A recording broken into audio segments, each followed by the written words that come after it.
A todos, gracias por hacernos el favor de acompañar esta actividad virtual del Colegio de Jalisco. Les queremos dar la más cordial bienvenida a la conferencia magistral Estado de Derecho, Derechos Humanos y Pandemia, que impartirá en momentos más el doctor Sergio García Ramírez. Sean todos bienvenidos a nombre del Colegio de Jalisco y antes de cederle el uso de la palabra a nuestros invitados, permítame recordarle que esta actividad está siendo grabada y que posteriormente la podrá usted encontrar de nueva cuenta en el canal de YouTube del Colegio de Jalisco, donde podrá de nueva cuenta tener toda la conferencia de forma íntegra. Asimismo, invitarle, como ya lo está sucediendo con muchos de nuestros invitados que se están y participantes, en el chat está abierto para que cada uno de ustedes exprese su punto de vista, sus saludos, sus bienvenidas, como lo están manejando distintas partes, no solamente de México, sino de Latinoamérica, que ya están manifestando sus saludos para todos nosotros y el agradecimiento por esta actividad, la cual en todo caso más bien agradecemos el favor de su conectividad con todos y cada uno de nosotros. Y lo esperamos que sus preguntas sean canalizadas a través del botón justamente específico para ello. Ustedes encontrarán a un lado del botón del chat un botón que es para question. Ahí pedimos que transmitan sus preguntas, repito, preguntas específicas para nuestros ponentes. Dicho lo anterior, reiterando la gratitud de que nos acompañen esta tarde, le cedo el uso de la palabra al doctor Javier Hurtado González, presidente del Colegio de Jalisco, para que sea formalmente quien empiece las actividades de esta tarde. Muy buenas tardes a todos. Me da mucho gusto saludar a todos quienes han estado conectándose, se están conectando, siguen conectándose. Es para nosotros, pues en verdad, un honor, una distinción contar con la participación de todos ustedes. En algunos casos, muchos de ustedes pues son personas que ya nos habían acompañado en el seminario sobre Max Weber. Nos da mucho gusto volverlos a saludar. En esta ocasión tenemos una conferencia magistral con la cual estamos arrancando nuestras actividades de difusión, de extensión, de divulgación del conocimiento, de la cultura, y nos acompaña un destacadísimo ponente, quien es el doctor Sergio García Ramírez.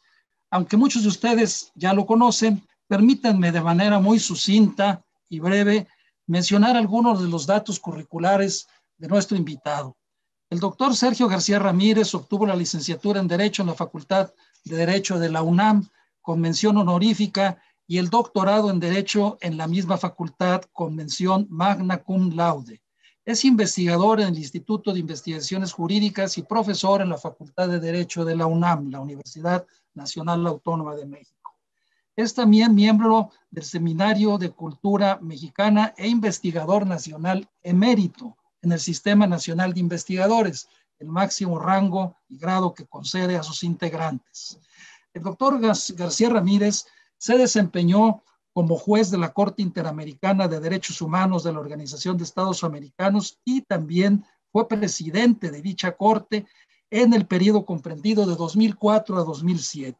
Además, fue consejero del Instituto Federal Electoral de diciembre de 2011 a febrero de 2013. Es autor de más de 50 libros y numerosos artículos en revistas de investigación, docencia y divulgación publicados en México y en el extranjero. La mayoría de sus publicaciones abordan temas jurídicos y criminológicos. Ha recibido numerosas preseas gubernamentales, profesionales y académicas, entre las cuales destacan algunos doctorados honoris causa por varias universidades mexicanas y extranjeras. Ha impartido cursos y conferencias en universidades y otras instituciones de América y Europa. Ha representado a México en diversos encuentros gubernamentales y académicos. Fue miembro del Comité de Prevención del Delito de Naciones Unidas y del Consejo Consultivo del Instituto Latinoamericano de Naciones Unidas para la Prevención del Delito y el Tratamiento del Delincuente. Y es también, y nos da mucho orgullo ello, maestro emérito del Colegio de Jalisco. Tienen ustedes con al doctor Sergio García Ramírez, a quien me da mucho gusto cederle el uso de la palabra. Doctor García Ramírez, lo escuchamos con mucha atención. Adelante, por favor. Muchas gracias, señor doctor Javier Hurtado. Muchas gracias al Colegio de Jalisco y a usted en lo personal por esta invitación tan honrosa. He visto cómo va llegando público para participar en este encuentro. Esto es muy estimulante, muy honroso y al mismo tiempo, debo decirlo, muy intimidante, porque veo la presencia, advierto la presencia la percibo de muchos amigos, espero que lo sean, con benevolencia, que provienen de muchos lugares de nuestra república, pero también de otros países. Lo he visto en el registro que se está haciendo de participación. Yo he tenido el privilegio de concurrir a actividades académicas del Colegio de Jalisco desde hace ya un buen número de años. Ahora lo hago merced a la invitación que me hizo mi distinguido colega y amigo, don Javier Hurtado, pero también anteriormente con el doctor José María Muriá y con José Luis Leal Sanabria, a quienes recuerdo con un gran aprecio, lo mismo a quien se encuentra presente entre nosotros que a quien ya no lo está. Muchas gracias por esa hospitalidad sostenida de esta institución benemérita. El Colegio de Jalisco es, quiero decirlo, lo saben todos, pero quiero decirlo, quiero que salga, como se suele decir, de mi ronco pecho, es un foro excelente del pensamiento mexicano, como Jalisco lo es de la República y del federalismo. En Jalisco se ha aportado mucho y muy bueno a la construcción de la República y particularmente al sistema federal mexicano. Está en el occidente de nuestra República y desde ese occidente, un punto estelar de la patria, se mira y se construye a México. Lo digo con orgullo de jalisciense, pero al mismo tiempo con la amistad de participante en las actividades de este Colegio de Jalisco. Se me ha sugerido una charla, se le llama conferencia magistral, no lo sería de ninguna manera, no por mi parte, sino una charla sobre un tema complejo. Se denomina ese tema Estado de Derecho, Derechos Humanos y Pandemia. Inicio recordando a ustedes lo que todos sabemos y padecemos, lo que todos advertimos con dolor y preocupación. Hace un año no había signos de que fuéramos a vivir lo que estamos viviendo y cómo estamos viviendo. Nuestra vida se ha modificado, se han puesto a prueba nuestro orden jurídico, nuestro orden económico, político y ético también. Hace un año, insisto, no sabíamos, no suponíamos que pudiéramos vivir en estas circunstancias. Por supuesto que transitábamos sobre muchos problemas más o menos graves, severos, pero no como lo estamos haciendo en este momento. Ahora, todo hace suponer, los datos, las cifras, lo que estamos viendo y padeciendo, que la pandemia y sus consecuencias nos acompañarán, lo están haciendo ya, durante mucho tiempo, quizás durante todo el tiempo, si hablamos de las consecuencias. Mientras ingresamos en lo que hemos llamado a veces, con gran optimismo, una nueva normalidad, que en realidad será para nuestra tradición, para nuestro trayecto, para nuestra experiencia, una anormalidad. Otro mundo, otra manera de ver las cosas, otra manera de emprenderlas y de culminarlas. Lo que somos y lo que hacemos, lo que haremos, se tiene que mirar a través de los ojos de ese nuevo personaje, de esa nueva circunstancia, el gran personaje de nuestra vida, la pandemia. Se citó a Weber, voy a invocar a otro pensador ilustre, Ortega y Gasset, cuando se refería en las meditaciones del Quijote a que nosotros somos nosotros mismos y nuestra circunstancia. Ahora tenemos que insertar esa frase en el mundo, en la circunstancia de la pandemia, para saber cómo somos nosotros hoy y cómo seremos mañana. Estos temas, los que se me han asignado, los que se derivan de ellos, son relevantes, evidentemente, pero también opinables. Hay gran diversidad de pareceres. Están en el ambiente con alcance nacional e internacional, pero claro está, hay distintos puntos de vista, distintas maneras de vivirlos, de contemplarlos, de sugerir alternativas. Yo doy mis propios puntos de vista y quiero ser muy respetuoso, y lo soy, de otros pareceres que pueden observar el tema del Estado de Derecho, los derechos humanos y la pandemia y sus consecuencias con diverso alcance, con distinta perspectiva. Tengo para mí, y lo he dicho en algunos otros foros, lo reitero aquí, que la pandemia nos ha puesto frente a una suerte de espejo, un espejo que nos miramos, en el que nos hemos acostumbrado a mirarnos. Es el espejo, un espejo para el mundo, que en él se contempla, un espejo para nuestra nación, o diré, para nuestras naciones, porque aquí hay pluralidad de naciones, y un espejo para el individuo. Somos distintos de lo que éramos frente a ese espejo. ¿Qué es lo que nos propone como contexto la figura que vemos reflejada en el espejo?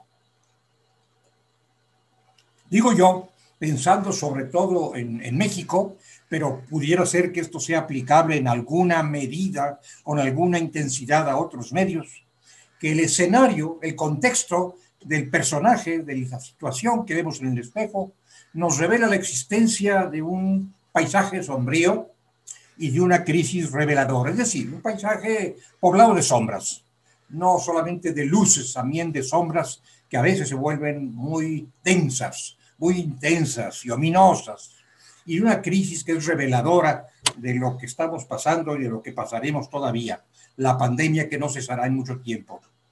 Tenemos un país que ha sido golpeado por este mal y que se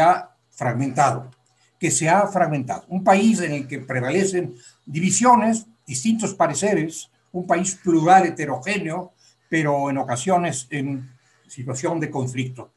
Estamos atravesando también, amigas y amigos, creo que en todas partes, y desde luego lo estamos atravesando en México, por una severa declinación económica, que es el producto de la pandemia, por supuesto, que ha presionado intensamente la actividad económica, pero no solamente de la pandemia, también de algunas políticas públicas vinculadas a este mal universal. Hay también numerosas demandas que a veces se expresan en una forma tumultuosa. Hay condiciones de inseguridad pública, está en trance la seguridad pública, la seguridad nacional, la seguridad humana, la seguridad ciudadana. No siempre contamos con la estabilidad democrática con la que quisiéramos contar, que creímos que estábamos labrando, y esa relativa inestabilidad democrática también es amenazadora y merece una reflexión. En este escenario se adoptan decisiones que resultan muy controvertidas. Hay una fuerte controversia acerca de la forma en que en los diversos países, y desde luego en el nuestro, se está enfrentando el tema de la pandemia, y hay una constante muy preocupante, muy inquietante, que yo quisiera colocar como gran telón de fondo o como gran piso, como gran cimiento de este problema severo que estamos atravesando, que es la desigualdad social. A esto me referiré en unos minutos más, pero la desigualdad se proyecta sobre la pandemia, o al revés, la pandemia sobre la desigualdad, adquiriendo tonos y matices muy preocupantes. Tenemos, amigas y amigos, problemas de distintas características. Yo diría que podemos hablar de 3 categorías de problemas y de soluciones. Hay, desde hace ya muchos meses, problemas que han recibido, o que no han recibido, mejor dicho, solución, problemas sujetos a soluciones diferidas que tendrán que presentarse en algún momento y que llegarán en torrente. Yo suelo comparar esto como el agua contenida por las cortinas de una presa. No podrá esa presa contener demasiado tiempo esa agua y de pronto deberá abrirse y saldrá torrencialmente el líquido inundando nuestro campo. Por ejemplo, los problemas de carácter judicial o los temas de carácter legislativo que tendrán que ser enfrentados y resueltos en plenitud cuando las condiciones lo permitan. Paulatinamente lo han venido permitiendo, pero en ocasiones nos volvemos a detener y diferimos también soluciones a la conflictiva social, tanto la individual como la colectiva, que es propia de cualquier sociedad o de cualquier vida humana. Los tribunales tienen que actuar con un enorme esfuerzo y los órganos legislativos otro tanto, y ni unos ni otros están operando ni podrían operar en condiciones de normalidad. Así pues, tenemos problemas cuyas soluciones hemos visto en la necesidad de diferir. Hay también otra serie de problemas con soluciones que ya hemos aportado, pero dentro de una circunstancia excepcional. Se trata, por lo tanto, de soluciones excepcionales, sobrevenientes, que pueden ser erróneas o pueden ser excesivas, que pueden ser adecuadas, pero suelen ser insuficientes o inadecuadas, y que habrá que revisar cuando llegue la normalidad. Muchas de las cosas que estamos haciendo ameritan una reconsideración y seguramente la tendrán cuando nos instalemos en la normalidad y nos veamos pues en la necesidad y en el caso de revisar nuestras soluciones. Y finalmente también tenemos los nuevos problemas, los problemas del porvenir, de un porvenir que avisoramos pero que no conocemos con suficiencia y cómo podríamos conocer con suficiencia lo que será el futuro, lo que será el porvenir, un futuro colmado de novedades. ¿Cómo será? ¿Cómo se presentarán las cosas? Aquí, quienes nos hemos dedicado al cultivo del derecho, sea a la doctrina jurídica, sea a la aplicación, la práctica profesional, el entendimiento de las normas, estamos teniendo que preguntarnos de nuevo por el papel del derecho en esta nueva situación y el papel de sus agentes, los juristas, los practicantes del derecho también en esta nueva circunstancia. El derecho, como sabemos, se rige o se debiera regir por valores de un triple orden: justicia, seguridad y bien común, que son conceptos en revisión constante. ¿Cómo vamos a entender en esta situación la justicia? ¿Qué alcance, qué modalidades, qué formas?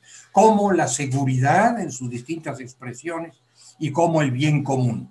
¿Cómo se deberán desempeñar? ¿Cómo lo están haciendo ya? Y lo harán en el futuro los abogados en esta situación. El escenario y la audiencia son distintos. Cambian a lo largo del tiempo. La audiencia expectante y demandante y el escenario variable. Una cosa ocurre en una sociedad estable que desde hace buen tiempo no tenemos. Los cambios son mínimos, son ocasionales, se producen a largos intervalos.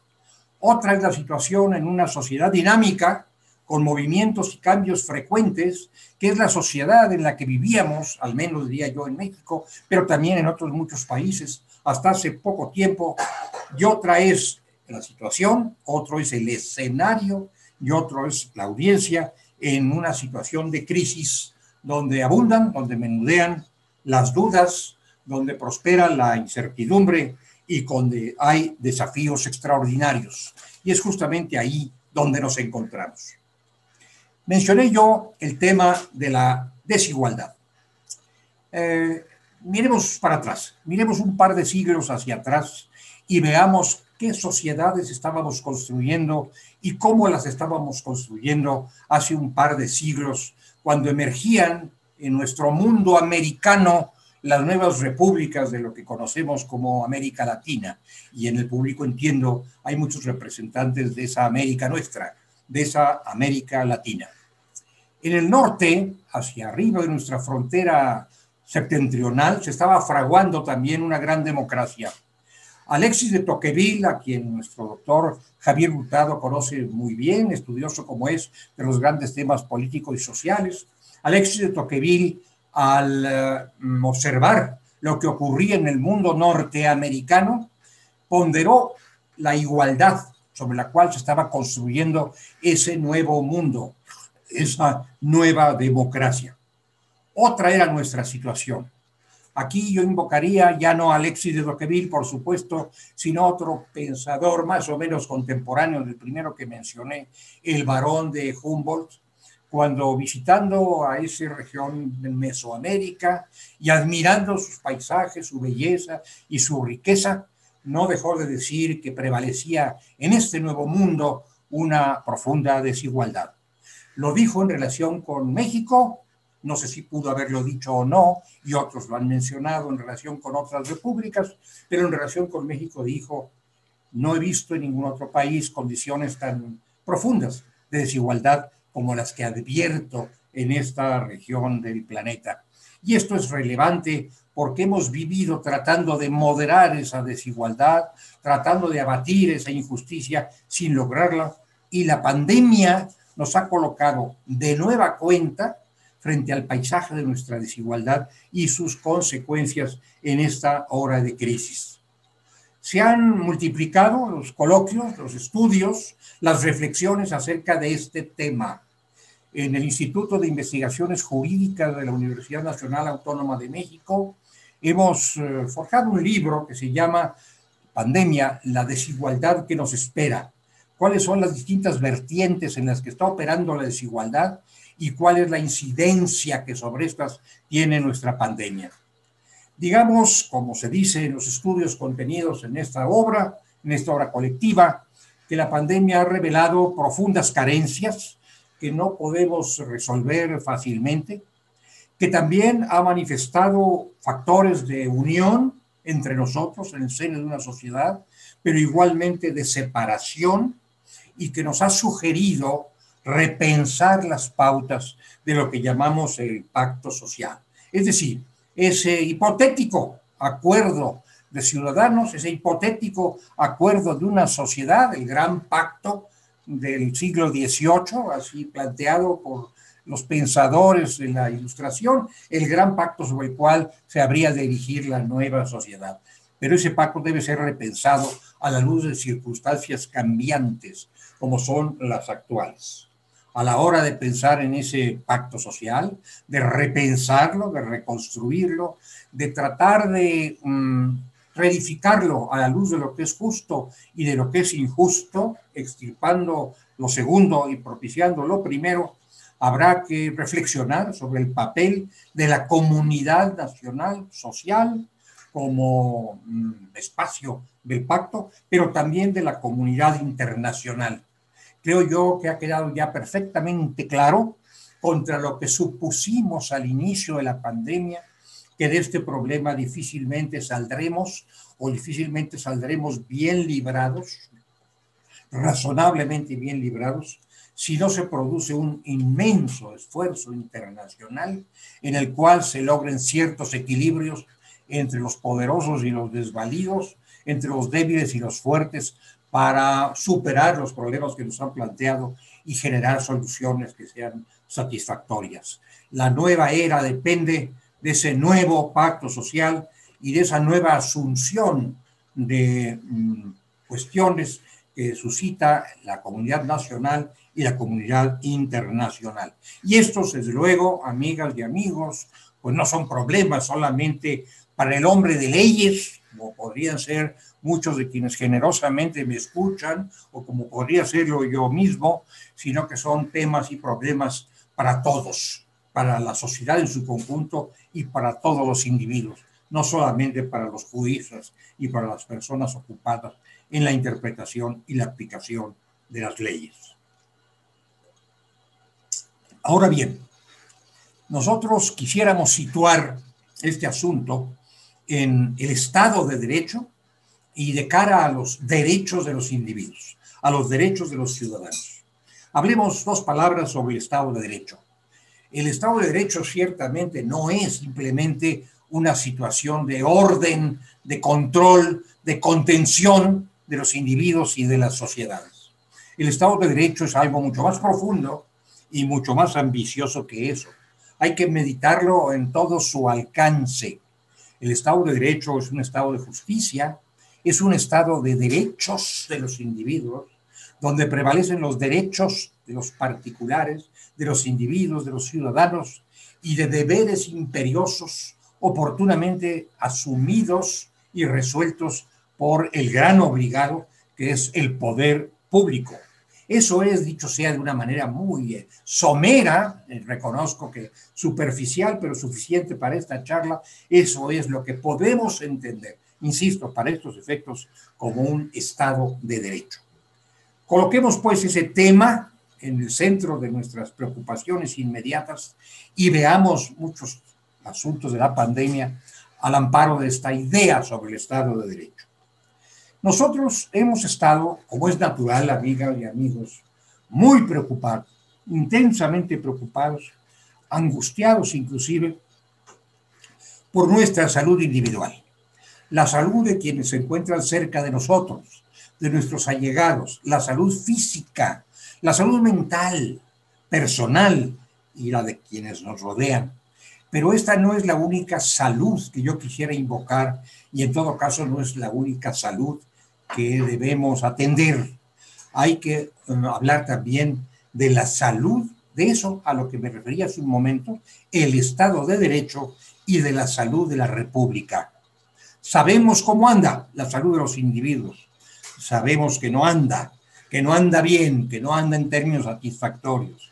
Ahora preguntémonos cómo anda la salud del Estado de Derecho, de esa masa de derechos de los individuos y de obligaciones del Estado, y cómo anda la salud de la República, de ese conjunto de instituciones al que llamamos la República y que es nuestro cobijo institucional.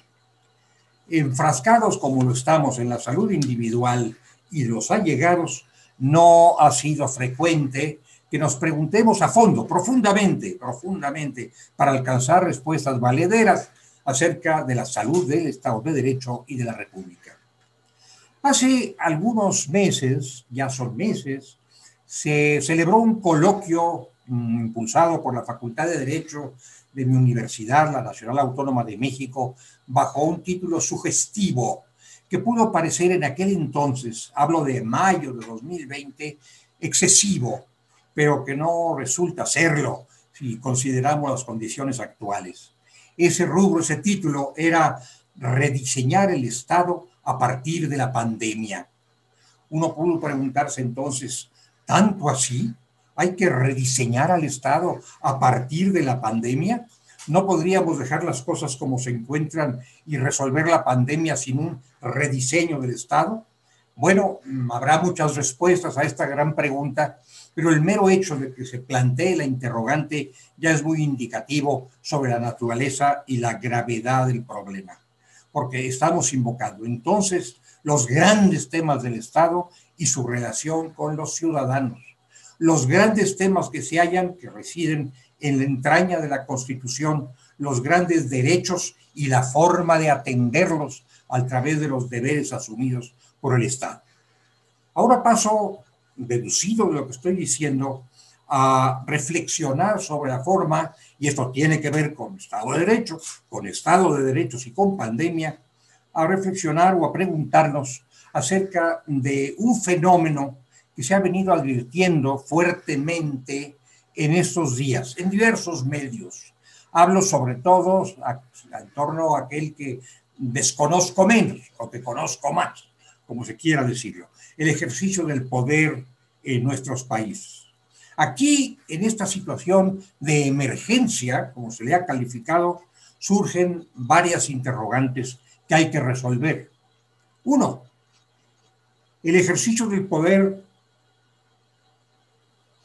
que estamos observando, que estamos contemplando, es consecuente con la situación que tenemos, con la situación que nos aqueja. Es decir, ese ejercicio se lleva adelante en forma idónea, en forma proporcional al problema con el cual enfrenta el poder público el mal de la pandemia. Primera gran pregunta. La relación, la consecuencia de las medidas de gobierno, de las medidas de autoridad con las características de la pandemia. Segunda pregunta que yo lanzaría, ¿es el acervo de medidas congruentes con la división de poderes, con el Estado de Derecho, que no ha sido abolido y tampoco, por supuesto, lo ha sido la división de poderes? ¿Estamos preservando esta estructura de la sociedad democrática, de la sociedad política democrática a lo largo de nuestra gestión contra o frente a la pandemia, frente a los poderes tradicionales y los nuevos agentes del poder público, o estamos fallando en la preservación de ese Estado de Derecho y de esta división de poderes que es parte de la gran arquitectura del poder público en una sociedad democrática? Otra pregunta es si las medidas adoptadas son congruentes con las atribuciones constitucionales de ciertos órganos del poder público. En México, por ejemplo, y no puedo dejar de mencionarlo, el Consejo de Salubridad General. Nuestra Constitución prevé la existencia de un ente que está dotado de las atribuciones constitucionalmente previstas, lo subrayo, para enfrentar problemas y temas de esta inmensa magnitud, vinculados justamente con la preservación de la salud social, de la salud colectiva. ¿Qué ha sido del manejo de atribuciones de esos entes constitucionalmente previstos, la autoridad sanitaria en general y el Consejo de Salubridad General. Una pregunta más en esta retahíla de cuestiones pendientes de reflexión y de solución, pendientes de respuesta. Las medidas adoptadas en el ejercicio del poder bajo la presión de la pandemia son consecuentes con los derechos humanos. Ya me refería al Estado de Derecho en su conjunto, pero ahora veamos, ¿son consecuentes con algo tan inherente a este Estado de Derecho como son los derechos del individuo, las facultades primordiales de los seres humanos, sus libertades básicas? Vivimos o creíamos vivir en un mundo antropocéntrico, donde el ser dominante era el ser humano. Considerábamos desde el final del siglo XVIII y desde luego en México que el fin de una sociedad política, hoy diríamos del Estado, del aparato de gobierno, era la preservación de los derechos humanos y que esa preservación, respeto y garantía de los derechos humanos sería o era el eje del nuevo derecho. ¿Eso está ocurriendo verdaderamente? ¿No hemos sucumbido bajo la presión de la pandemia, desconociendo o suspendiendo de facto derechos fundamentales de una manera que tampoco soñábamos hace poco más o poco menos de un año? Sobre esto se han pronunciado inclusive distintas instancias nacionales e internacionales.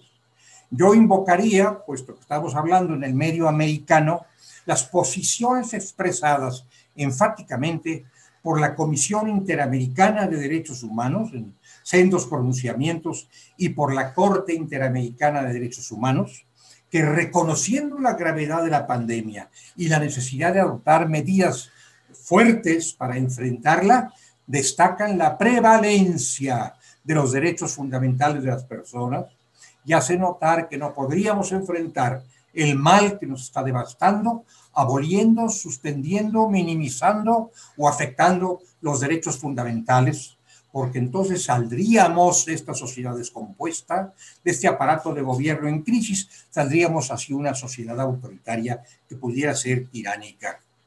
Una pregunta más en esta sucesión de cuestiones que no me atrevo a responder, pero sí que debo plantear. ¿Estamos atendiendo en el ejercicio del poder al principio de legalidad? ¿Están operando las instancias del poder público a la luz de este principio de la legalidad que excluye totalmente la arbitrariedad y que disciplina la conducta del poder público a la previsión de la ley en una sociedad que quiere ser gobernada por la ley, por las leyes y no por los hombres, como diría el viejo Platón, a quien hemos tratado de seguir en nuestro pensamiento político? ¿Se están preservando las reglas del juego previstas en la ley? ¿Se está actuando siempre al amparo de la ley? ¿O nos hemos despegado de las fronteras de la legalidad y avanzado por los territorios de la arbitrariedad, del subjetivismo, de las decisiones personalistas? Finalmente, digamos, una pregunta más, podría haber muchas, por supuesto, los fines a los que sirven las medidas adoptadas, las muy numerosas y diversas medidas adoptadas, tienen que ver directa e inmediatamente con la situación que se supone enfrentan esas medidas, o las hemos llevado hacia otros fines, hacia el alcance de otros objetivos. ¿No será que estamos atendiendo a la concentración del poder con todo lo que ello implica sobre pretexto, con motivo de la lucha contra la pandemia? En mi Instituto de Investigaciones Jurídicas se han movido ciertos coloquios, ciertas reuniones, sesiones de doctorandos, de jóvenes doctorandos que han analizado minuciosamente el acervo de medidas adoptadas en distintos planos de la nación y han llegado a conclusiones inquietantes acerca del destino de muchas de estas medidas que tienen que ver sobre todo con la concentración del poder. Todo esto es muy inquietante y debe ser respondido cuando hablamos de Estado de Derecho situación de los derechos fundamentales y pandemia. No sea que salgamos peor librados de lo que podríamos salir si contestamos oportunamente y razonablemente estas interrogantes. Entre el conjunto de estos problemas hay uno que resulta relevante, me parece, y que no puede pasar inadvertido, menos aún en una entidad como Jalisco, mi tierra y la tierra de muchos de los que me escuchan, pero en todo caso la República Mexicana. A diferencia de otras estructuras políticas, nosotros somos en México una república federal. Queremos ser federación. Ese ha sido nuestro proyecto político desde nuestra independencia nacional, con algunas alteraciones en el camino. Bueno, ¿qué ha pasado? ¿Qué está pasando con este sistema básico de la sociedad política mexicana, con el federalismo? Claro está que hemos tenido siempre lo que yo llamaría, con desenfado, si me lo permiten, un federalismo a la mexicana. Y esto no es crítico, ni mucho menos peyorativo. Me parece que la estructura federal debe ser contemplada conforme a las circunstancias en las que aparece y se desenvuelve. Creo yo que todas las federaciones o todos los federalismos tienen un signo nacional, un signo circunstancial que imprime a las estructuras federales modalidades propias.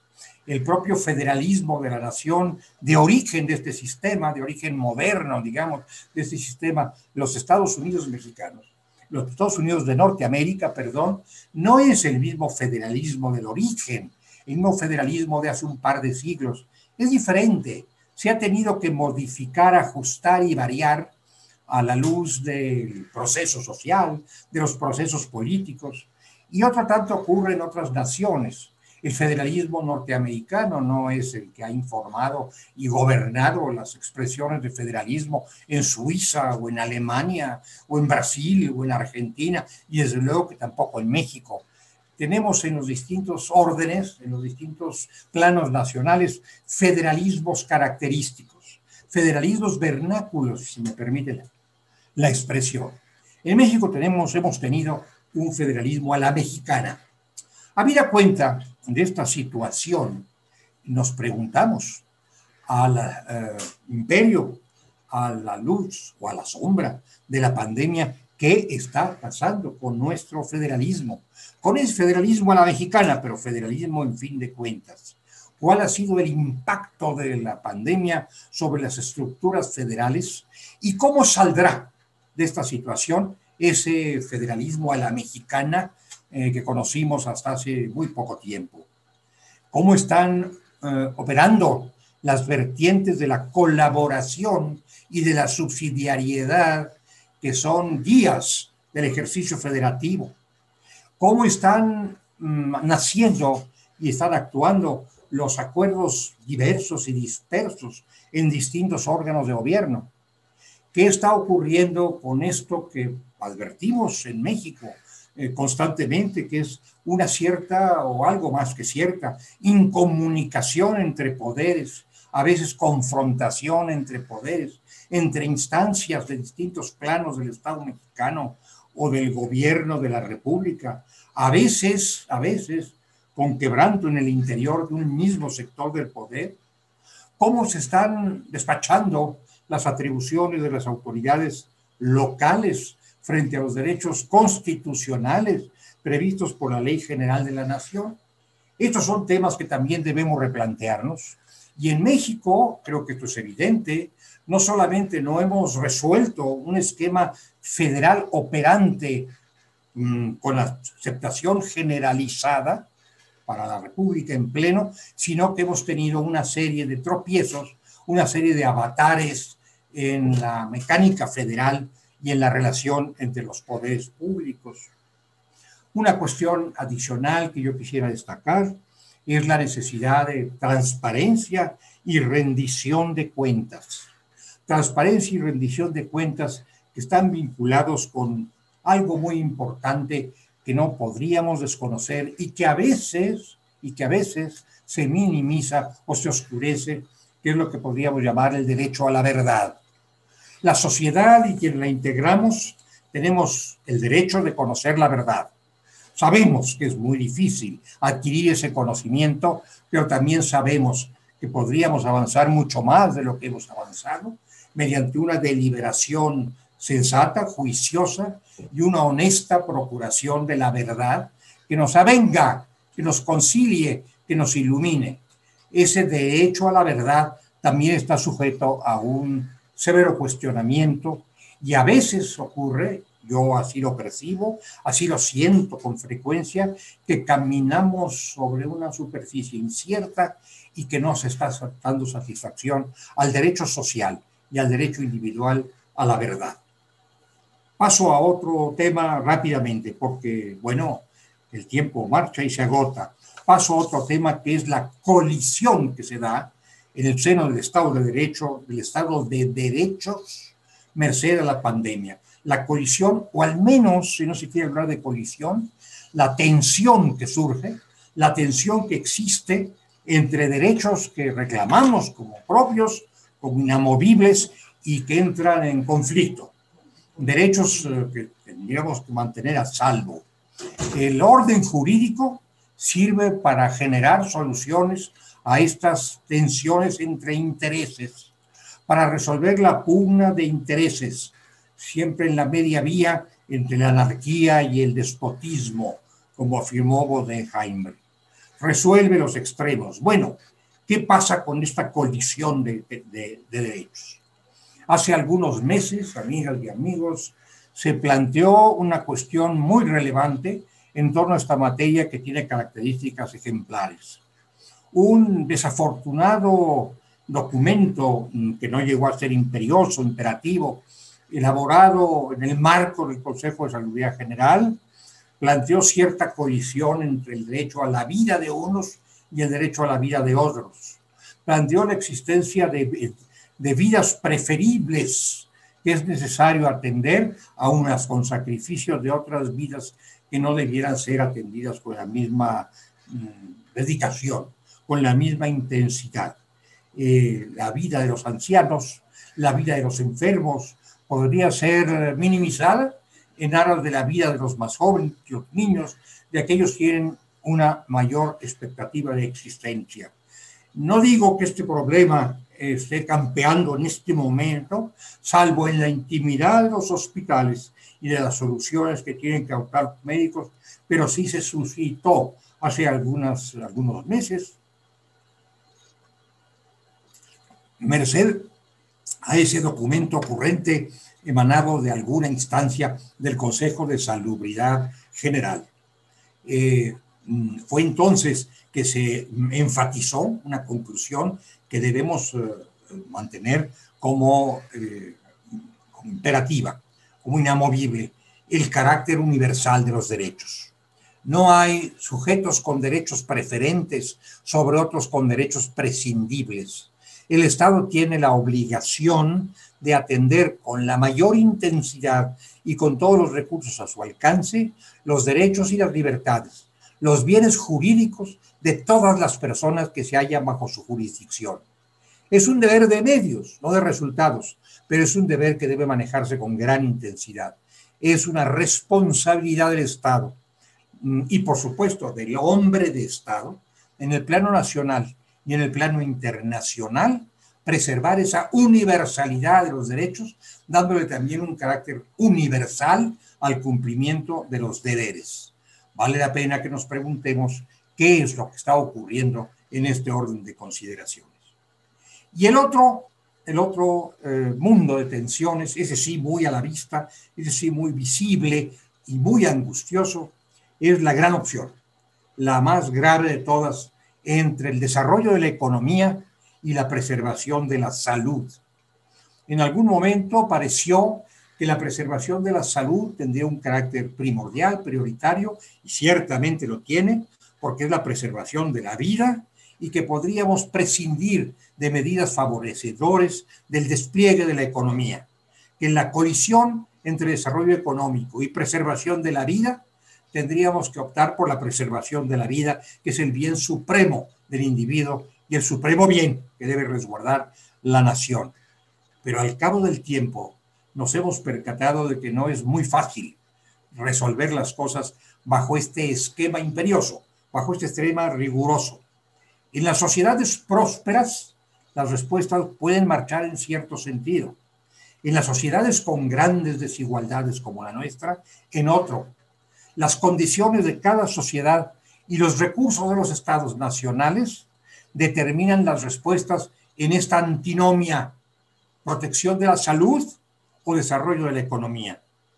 Algún estadista o, bueno, aprendiz de estadista, el presidente de los Estados Unidos de América, hace algunos meses, el presidente de ese entonces en los Estados Unidos de América, sostuvo que había que abrir la economía aun cuando se perdieran vidas humanas, que de todas maneras se perderían si no se abría la economía.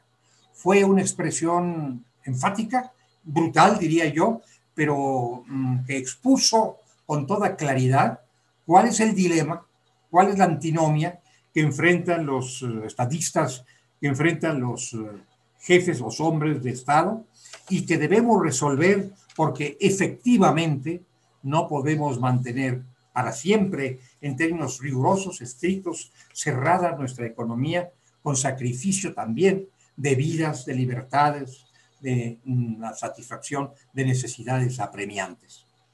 Habría todavía algo más que bordar en torno a este asunto, que es la extrema medida prevista en un Estado constitucional de la suspensión de derechos,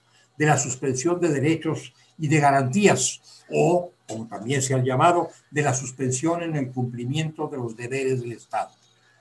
Sabemos que prácticamente en todas las constituciones nacionales, no me atrevo a decir en todas, no las conozco todas, pero en muchas de ellas existe un mecanismo, y es el caso de la Constitución mexicana, para suspender el ejercicio de derechos y la operación de ciertas garantías en situaciones de grave peligro y conflicto. Lo dice el artículo 29 de la Constitución mexicana, lo dicen las constituciones de otros estados de nuestra América con distintos términos, y lo dice también el artículo 27 de la Convención Americana sobre Derechos Humanos. Así que no se trata de un tema tabú, no se trata de un tema sumergido en la oscuridad, sino de un tema constitucionalmente planteado. Ahora, este tema ha surgido alguna vez en el marco de la pandemia, con mayor vehemencia quizá hace algunos meses que en este momento, pero se encuentra ahí, encapsulado, el tema de la suspensión de los derechos y de las garantías para afrontar las condiciones de una pandemia terrible que nos esté diezmando y lacerando. Cuidado con esto y preguntémonos antes de caminar en ese trecho que nos puede llevar a lo que se llama una dictadura constitucional, preguntémonos si es verdaderamente necesaria una suspensión de derechos, una inhibición de los deberes del Estado en las actuales circunstancias, o si lo que debemos hacer es esmerar las soluciones, agotar los recursos, seguir adelante bajo el imperio de una democracia ortodoxa antes de incurrir en medidas de ese tamaño, de esa magnitud. Y también tomemos en cuenta los alcances prácticos que pudiera tener en determinada sociedad, y yo pienso en la sociedad mexicana, en la sociedad nacional, una medida suspensiva de los derechos y de las garantías, tomando en cuenta la fragilidad de nuestra vida democrática. No quiero hablar de la fragilidad de la vida democrática de naciones hermanas, que cada quien delibere sobre ella. Hablo de la fragilidad de la vida democrática en mi propia república, que no ha alcanzado todavía una gran fuerza en materia democrática. De la madurez de las instituciones construidas por la democracia. Son maduras las instituciones como para poder hacer frente a una suspensión de derechos y garantías. Existe una verdadera cultura de derechos humanos en nuestro pueblo que pueda ser un dique, un valladar para el desbordamiento del poder. ¿Hay o no hay? Yo creo que existen disputas en el seno de la sociedad que pudieran llevar la suspensión de derechos y garantías a extremos indeseables. Y abordo esto porque me parece que es un tema que conviene tomar en cuenta, aunque no esté en este momento en el escenario de nuestra discusión, porque de cuando en cuando pueden asaltar, y en efecto asaltan, tentaciones de ese carácter. Gobierno duro, medidas duras para enfrentar problemas graves, tan graves como los que estamos viviendo. En fin, amigas y amigos, no debo ir más lejos, no quiero abusar de la paciencia y el tiempo de ustedes. La paciencia, que es el escudo con el que me protejo, el escudo de su benevolencia, y el tiempo, que es un bien precioso. No quiero ir más lejos, pero sí invitar a que consideremos no solamente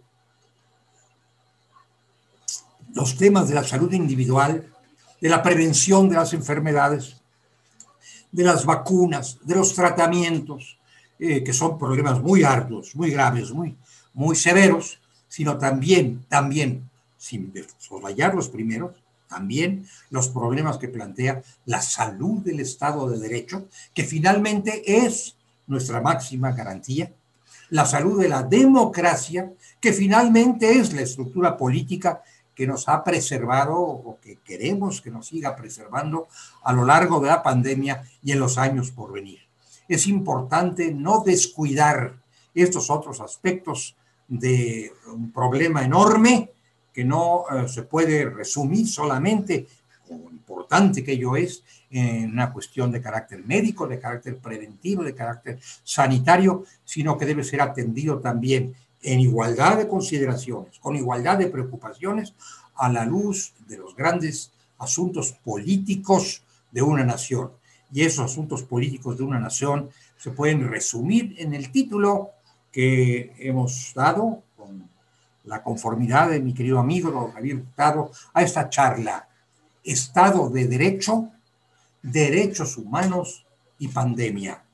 Cómo manejar nuestro Estado de Derecho, cómo preservarlo, cómo protegerlo, cómo entenderlo, cómo poner a salvo nuestros derechos fundamentales, que es el patrimonio sobre el que giraremos en el futuro, en condiciones como las actuales de una gravísima pandemia que, lejos de ceder, parece tomar mayor ímpetu, mayor vuelo y lacerar en forma más intensa a nuestra sociedad.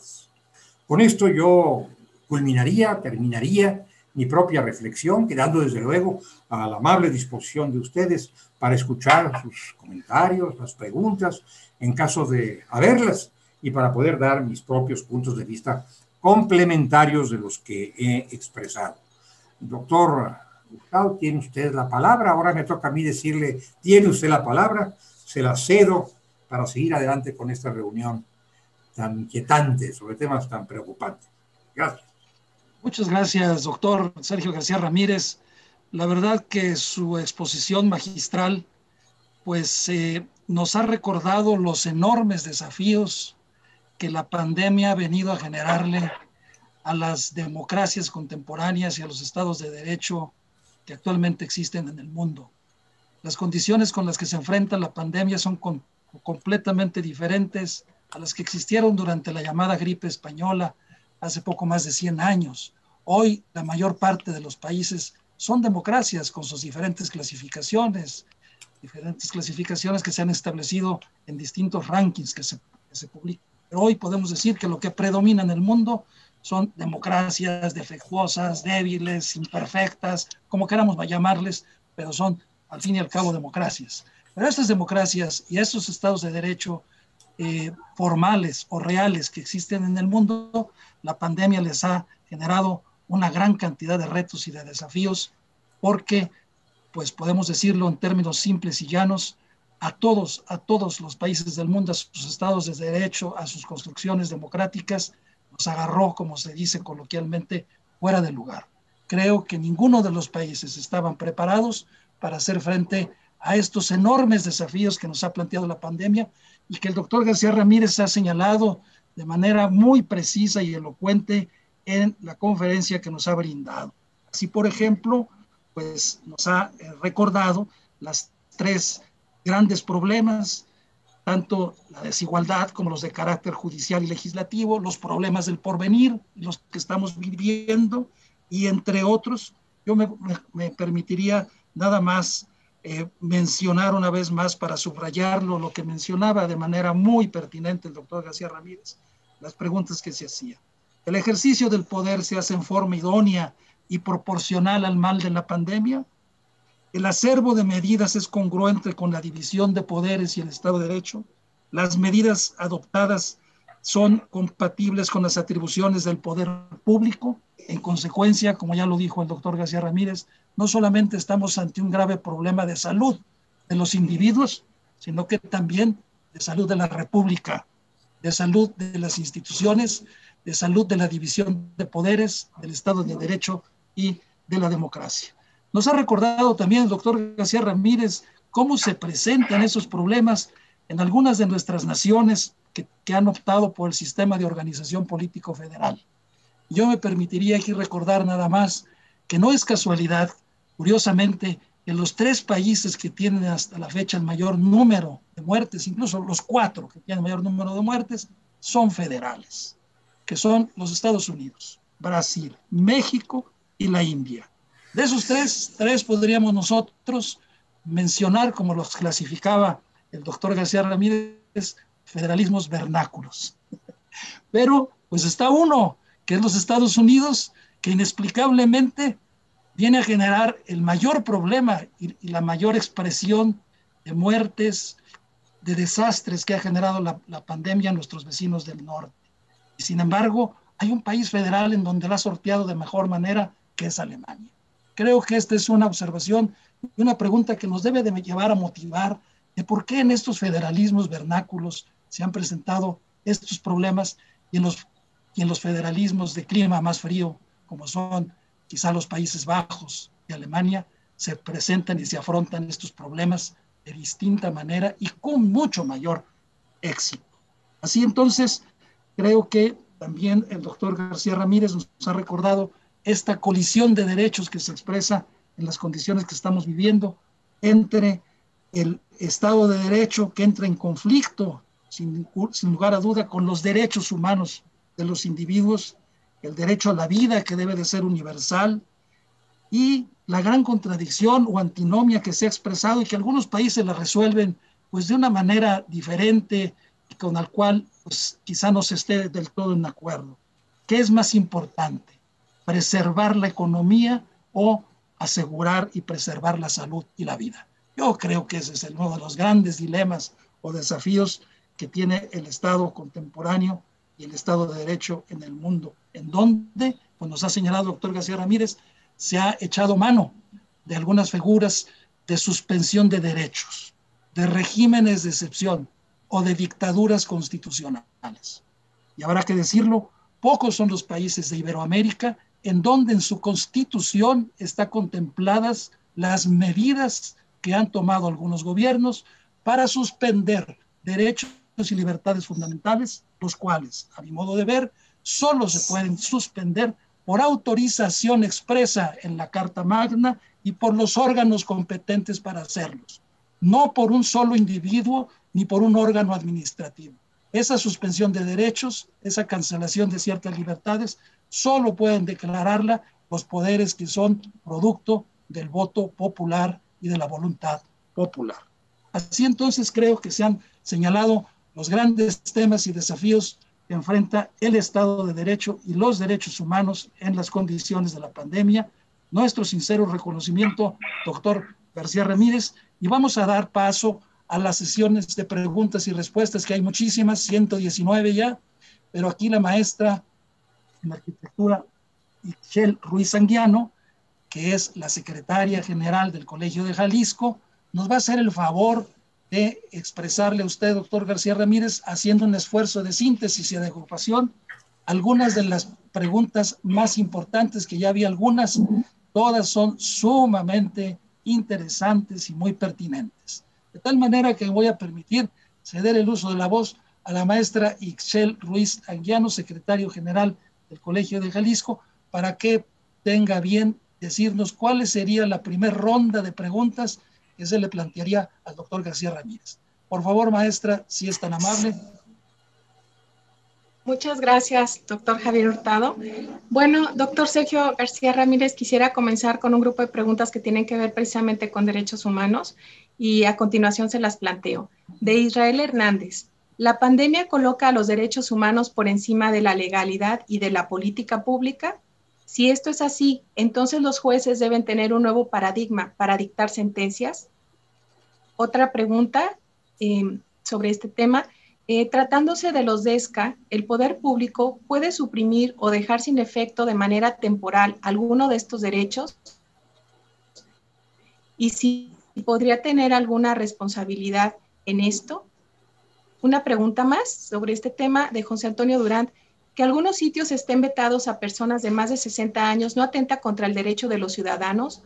Muchas de las personas mayores de 60 viven solas y requieren allegarse de alimentos y artículos de higiene. Muchos no tienen tarjetas de crédito, entonces él pregunta si esto atenta contra sus derechos. Ese sería el primer bloque, doctor. Gracias. Gracias, maestra. Don Sergio García Ramírez, tiene usted la voz, por favor, si puede darles respuesta a estas preguntas. No, lo hago con todo gusto.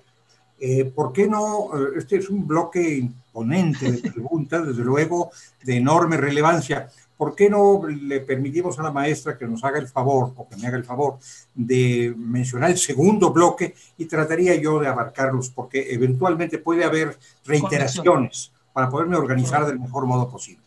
¿Le parece bien? Claro que sí. Bueno. Sí, claro que sí, doctor. Sí, por favor, maestra, si nos puede dar otro bloque de 3 o 5 preguntas. Perfecto. Otro bloque sería con relación a la sociedad civil. Nos preguntan, Susana Vázquez, desde el ámbito educativo, hace algunos años en México se hizo ajustes al programa educativo, la materia de formación ciudadana, a formación cívica y ética, con el fin de que el individuo no solo supiera sus derechos y garantías, sino que actuara conforme a la ética. ¿Considera usted que el ciudadano mexicano ante la pandemia actúa cívica y éticamente? Otra pregunta de Antonio Arredondo. Doctor, señala que el poder público se ha desestabilizado por la llegada de la pandemia. Luego, entonces, ¿sería justificable como ciudadano la desobediencia civil pacífica y, en consecuencia, atacar al Estado de Derecho, como, por ejemplo, el comerciante que no obedece las medidas sanitarias decretadas por el poder público? Me permito también hacer un par de preguntas que tienen que ver con los medios de comunicación. Nos pregunta Verónica Monroy. ¿Cuál es el manejo que los periodistas debemos de dar al tema de la pandemia para no violar los derechos humanos y el Estado de Derecho de las personas víctimas de la pandemia? Y por último, para cerrar este bloque, Esaú Torres nos pregunta, ¿cuál es su opinión respecto al respeto del derecho a la libre expresión de aquellas personas que, siendo figuras públicas, desinforman a la población, sobre todo a través de las redes sociales?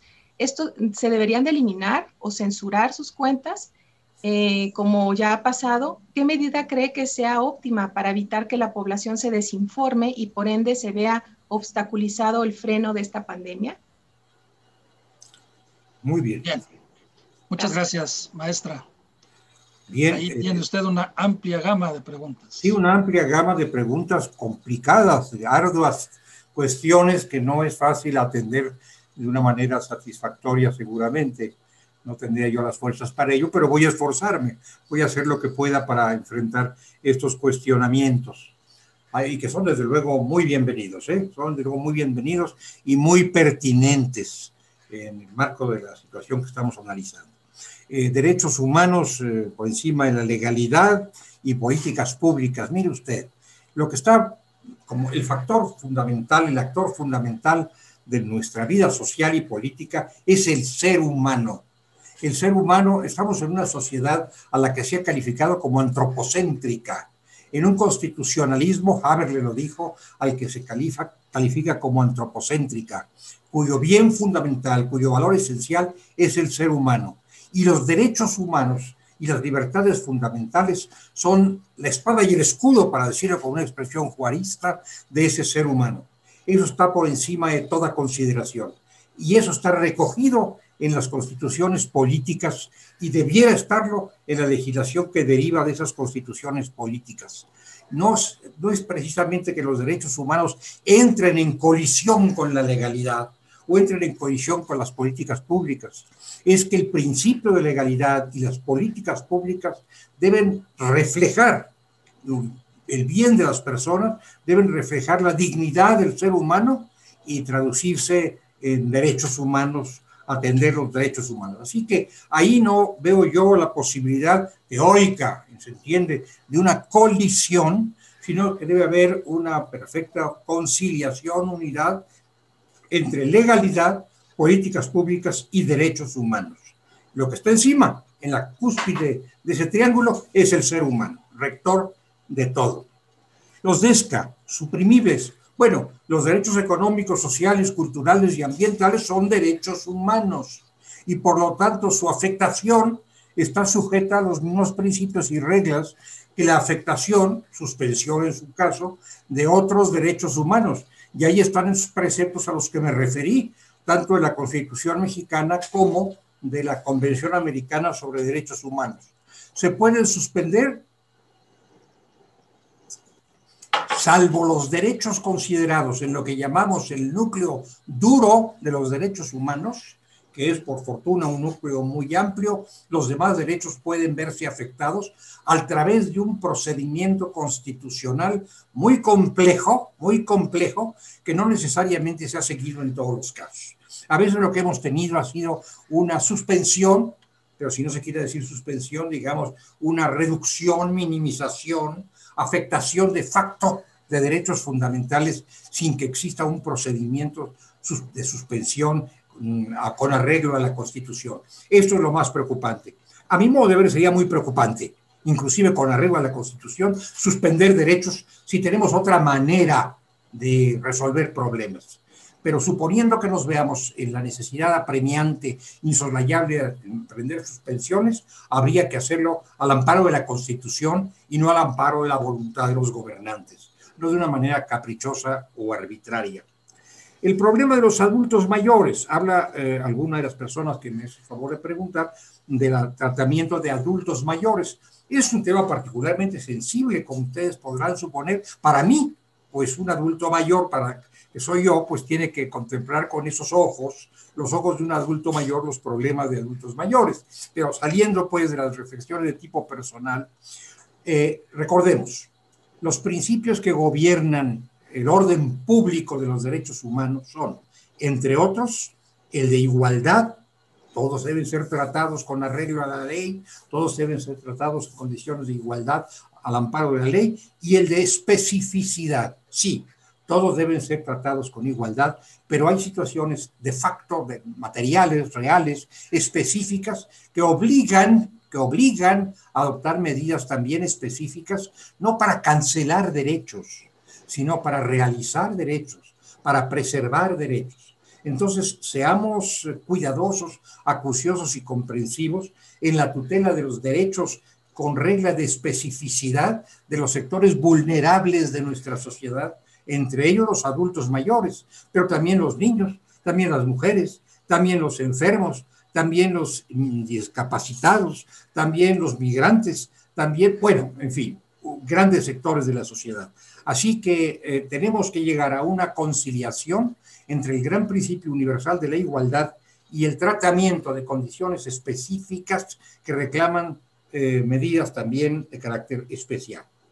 El tema de la educación y la ética, bueno, yo creo que no hemos tenido mucho éxito en infundir ética a través de nuestro sistema educativo, a través de la educación. Creo que valdrá la pena siempre insistir en la necesidad de dar condiciones de mayor observancia de los más altos principios éticos, sin caer en actitudes moralizantes que pudieran ser ofensivas, no, pero sí de los más altos valores éticos del ser humano a través del sistema educativo. Desobediencia civil. Bueno, se ha puesto en práctica la desobediencia civil en muchos medios, no solamente en México, sino en muchos otros. Yo creo que tenemos expresiones constantes y frecuentes de desobediencia civil que llegan inclusive a extremos verdaderamente inaceptables. Llegan inclusive a extremos de justicia por propia mano o de invasión de los derechos ajenos o de menoscabo de los derechos de terceros sobre pretexto de luchar contra decisiones que nos parecen infundadas. Yo vería con mucha cautela la desobediencia civil y procuraría que no cayéramos en soluciones que, sobre pretexto de gobernanza, resulten a la postre tiránicas. Periodistas, ¿qué deben hacer? Bueno, aquí este problema se vincula mucho, este tema se vincula mucho con la última pregunta que se me hizo, que es el de la libre expresión de figuras públicas. Miren ustedes, yo insistí o traté de insistir en mi charla sobre un derecho de enorme relevancia, un derecho de la sociedad, así se maneja, y de los individuos, así se maneja en la terminología de los derechos humanos, que es el derecho a la verdad. El derecho a la verdad que tenemos los individuos para normar nuestra conducta. Si no se practica la verdad, si no se nos informa con veracidad, nuestras medidas, nuestras reacciones van a ser seguramente desacertadas. Esto, bueno, rige para los periodistas. No se trata de poner tela de juicio en la libertad de expresión de los periodistas, al contrario, debe haberla y debe ser enorme, total esa libertad de expresión. Pero vale la pena que tanto gobernantes como gobernados procuremos la verdad, porque sobre la base de ese conocimiento de la realidad de las circunstancias podremos tomar decisiones y gobernar nuestra conducta. Y siento por otra parte, y este es un punto de vista personal, siento por otra parte que en nuestra sociedad concreta, en nuestro México lindo y querido, ese derecho a la verdad está muy mellado. No por parte de los periodistas, ciertamente, sino desde los círculos del poder. Veamos qué es lo que está ocurriendo con las cifras de la pandemia, las contradicciones, los desaciertos, las diversas informaciones que existen. ¿Cómo podemos manejarnos si no sabemos bien a bien lo que está ocurriendo? Si no se abren los debates nacionales con la plenitud con que debieran abrirse. Si se nos dice, y perdonen, no quiero ser irrespetuoso, pero tampoco faltar a las reglas de la sinceridad y la confianza, si se nos dice que hay por ahí ocultos ciertos otros datos que no pueden ser revelados y que son el sustento de las medidas de autoridad. Necesitamos conocer la verdad y creo que convendrán conmigo mis compatriotas en que no siempre conocemos eso tan complejo de adquirir a lo que llamamos la verdad. Por ahí conduciría yo la respuesta, o por ahí conduzco la respuesta a esas últimas preguntas que se me formularon y que desde luego agradezco. Muchas gracias, doctor. Antes de continuar con la siguiente ronda de preguntas, si usted me lo permite, quisiéramos dar oportunidad para que el maestro Enrique Rodríguez, en atención a los más de 1,500 personas que están conectadas a esta sesión, a esta conferencia, charla, nos ha dicho don Sergio García Ramírez, pues de dónde viene y enviar un saludo a todos ellos en los diferentes países y lugares en que se encuentran. Por favor, maestro Enrique Rodríguez, si nos puede informar respecto a esta audiencia. Con mucho gusto, doctor Hurtado, y ofreciendo una disculpa de antemano si es que omito algún país o estado de la República en México, porque estuve leyéndolos y tomando nota conforme a la velocidad del chat. Entonces, una disculpa si soy omiso en alguno de ellos, pero informarles, ya mencionó usted, hay 1,500 personas conectadas en este webinar. Somos de 12 países distintos. Permítame mencionar, tenemos visitantes o asistentes de Bolivia, Paraguay, Argentina, España, Perú, Venezuela, Colombia, Costa Rica, Uruguay, Estados Unidos y Canadá. Todo ello extraído de los propios mensajes que nos están poniendo en el chat. Y de manera particular de México, bueno, obviamente los distintos municipios del área metropolitana de Guadalajara y de varios municipios del interior del estado de Jalisco, así como de Veracruz, Ciudad de México, Colima, Estado de México, Sonora, Sinaloa, Chiapas, Chihuahua, Michoacán, Nuevo León, Tabasco, Baja California, San Luis Potosí, Hidalgo, Oaxaca y Tlaxcala, entre otros más. Han mandado saludos y felicitaciones para nuestro ponente a través de chat. Muchas gracias, maestro. A todos ellos un saludo muy sincero y nuestro agradecimiento, sobre todo a quienes están enlazados desde España o algún otro país de Europa, porque pues allá la diferencia de horario ahorita es la madrugada. Sobre todo a ellos, un saludo y un reconocimiento por el desvelo que están teniendo. Ahora damos pie a que la maestra Ixchel Rodríguez nos dé, por favor, lectura a la siguiente ronda de preguntas, por favor. De cualquier manera, antes de darle la voz, permítame hacer un comentario.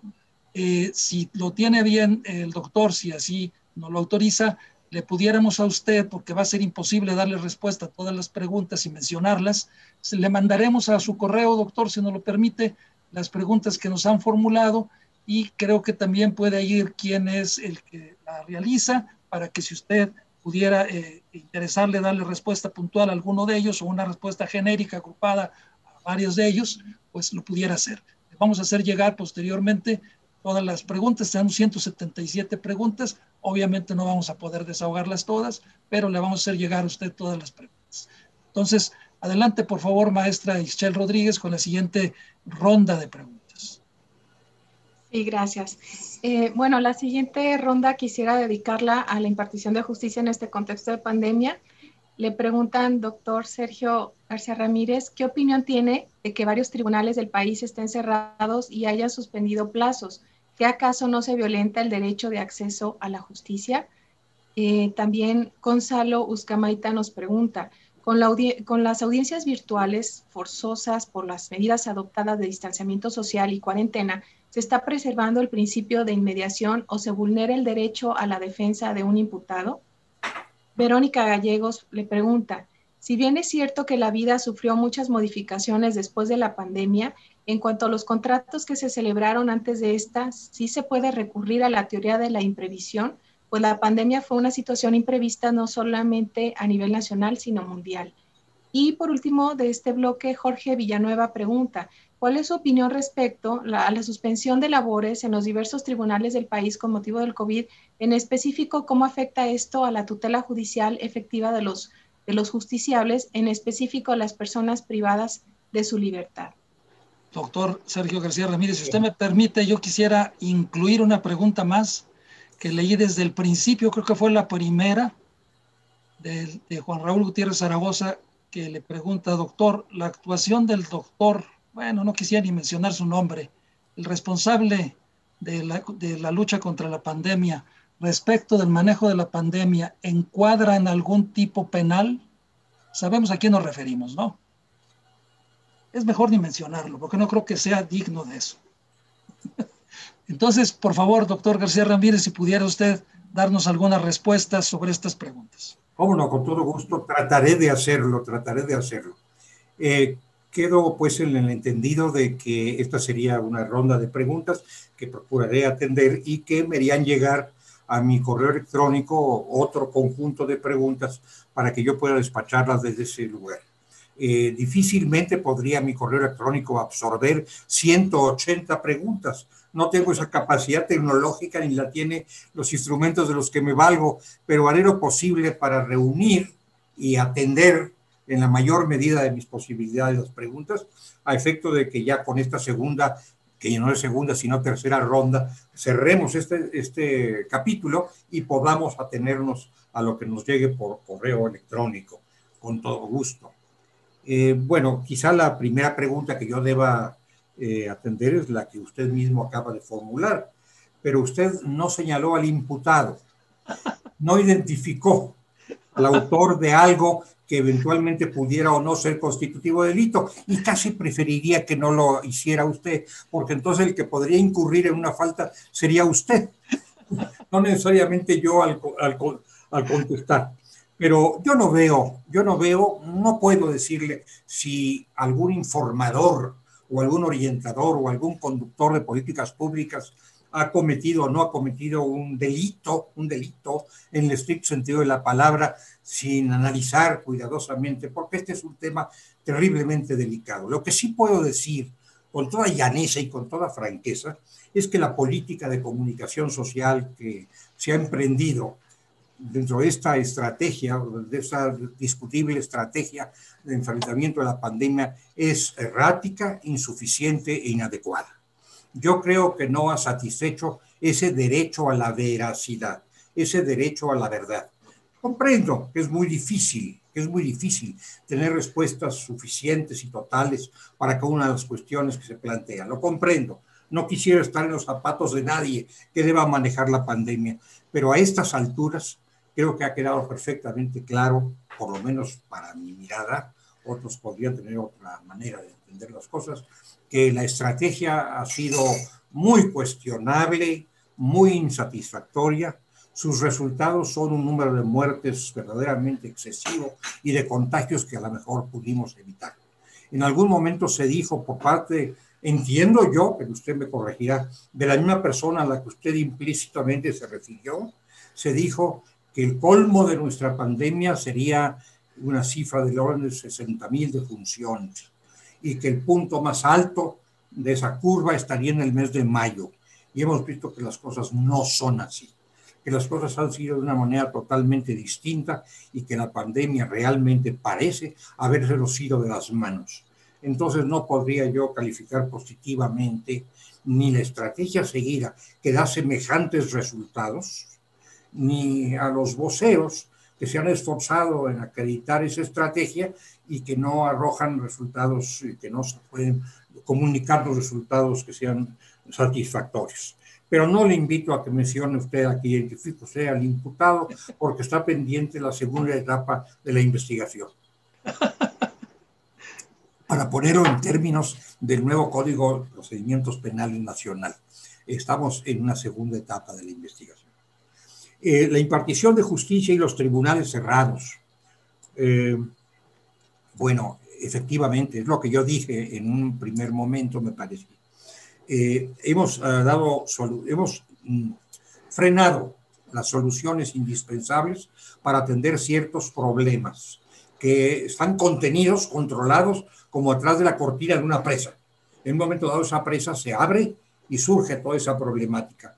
Los tribunales, en efecto, en algunos medios están cerrados o funcionan a media vela, vamos a ponerlo así, porque sé que luego hay reacciones muy vehementes diciendo no están cerrados, hay procedimientos para atender estas cuestiones, se pueden utilizar los métodos electrónicos y demás. Bueno, todo esto es cierto, pero eso no es suficientemente satisfactorio y esa no es una respuesta puntual a las necesidades de los ciudadanos. Sin embargo, tampoco quiero refugiarme en respuestas categóricas, apodícticas. Sin embargo, no es fácil optar por soluciones distintas y abrir a plenitud los tribunales, favoreciendo una contaminación, contagios masivos. Entonces, bueno, creo yo que quienes han adoptado medidas de ponderación, así las llaman a veces, en el despacho de los asuntos, han hecho lo que está en sus manos. ¿Que me satisface? No, no me satisface. ¿Que resuelve los litigios, la contención en el seno de la sociedad? No, no lo resuelve. Pero la pandemia nos ha colocado contra la pared y estamos utilizando estos remedios que no lo son plenos para atender la administración de justicia que pues ha dejado de ser satisfactoria, como ha ocurrido, queridos amigos y amigas, no solamente con ese servicio público, con esa función del Estado, no solamente la administración de justicia, sino también la educación, la seguridad, la salud, el transporte, la recreación. En todos los espacios hemos padecido medidas que son restrictivas de derechos fundamentales. Habrá que ponderar si había otra posibilidad y si esa otra posibilidad se analizó y se pudo haber aplicado. Muy difícil que yo lo pueda decir de una manera universal, total, en una charla de estas características, pero sí pongo los pesos en la balanza y trato de encontrar soluciones equilibradas. ¿Las audiencias virtuales son prenda de la inmediación judicial? Yo diría que no. Las audiencias virtuales no son una expresión cabal, completa, magnífica del principio de inmediación judicial que requiere la cercanía entre el juzgador y el enjuiciado y el justiciable, pero también una inmediación estricta, rigurosa, plena, en espacios cerrados, puede resultar altamente peligrosa. Entonces, se utilizan estos procedimientos, como también se utilizan para segundas instancias o para revisiones de ciertas causas constitucionales, civiles o penales, porque no existe otra manera de atenderlas. ¿Es lo ideal? De ninguna manera. ¿Es lo que más satisface la inmediación? No. Pero en este momento estamos en una situación de insatisfacción, necesidades, que nos ha obligado a moderar la aplicación de ciertas reglas y principios o a tratar de aplicarlos de mejor modo dentro de las circunstancias. Yo sé que mi respuesta es cautelosa, no quiero que sea elusiva, pero sí cautelosa, pero difícilmente podríamos hacer otra cosa en las circunstancias actuales. Contratos, en la teoría de la imprevisión, sí, yo creo que hay que acudir a este tipo de medios de defensa frente al asedio de los deberes que hemos dejado de cumplir. La imposibilidad de prever han cambiado las condiciones en que nos encontrábamos cuando adquirimos ciertos deberes, ciertos compromisos. Recordemos aquella famosa regla que conocimos en nuestros estudios de derecho, rebus sic stantibus. Si las condiciones permanecen iguales, yo daré cumplimiento a los deberes adquiridos. Si se alteran profundamente de manera no previsible, yo tendré que aducirlo como una regla de defensa frente a la exigencia de cumplimiento de responsabilidades que probablemente me colocan en una situación de imposible satisfacción. Es un enorme tema que se está tratando ahora en el foro de nuestros tribunales y de nuestros estudiosos del derecho. Muchas gracias. Muchas gracias a usted, doctor Sergio García Ramírez. Pues como usted acertadamente lo dijo, pues el tiempo es un bien precioso y escaso, el más escaso de los recursos del universo, y en respeto a ello, pues ya hemos transcurrido poco más, exactamente estamos en 90 minutos desde que iniciamos. Creo que es momento pertinente pues para concluir esta sesión, no sin antes mencionar y agradecerle a usted que su disertación magistral nos ha dejado muchas inquietudes que estoy seguro, y no creo estar equivocado, motivará a muchos de quienes lo siguieron, los casi 1,500 personas que estuvieron presentes en esta sesión, a buscar respuestas a las enormes y muy pertinentes interrogantes que usted tuvo a bien plantearnos. Creo que eso es lo más importante de esto, que va a sembrar en todos quienes presenciamos esta conferencia la inquietud, el ánimo de buscar y de investigar más para dar respuesta a las mismas preguntas que se plantearon y a las preguntas que usted magistralmente o desafíos también nos enunció. No me resta sino más que agradecerle a usted muy cumplidamente el favor de su participación, a la maestra Ixchel Ruiz Anguiano, el que nos haya auxiliado con enunciar las preguntas, alguna selección de ellas, al maestro Enrique Rodríguez, el haber estado al pendiente de todo este proceso, al área de sistemas del Colegio de Jalisco, en especial a Julio Almaraz, que hicieron posible que esta conectividad funcionara de manera muy eficaz e impecable. A todos ellos, nuestro reconocimiento y nuestro agradecimiento. A todos ustedes quienes participaron, nos sabremos de comunicar para hacerles llegar su constancia de participación.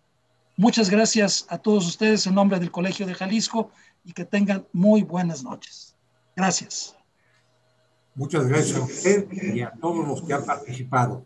Para mí hay aquí un acervo de cuestiones que me invitan a una mayor reflexión.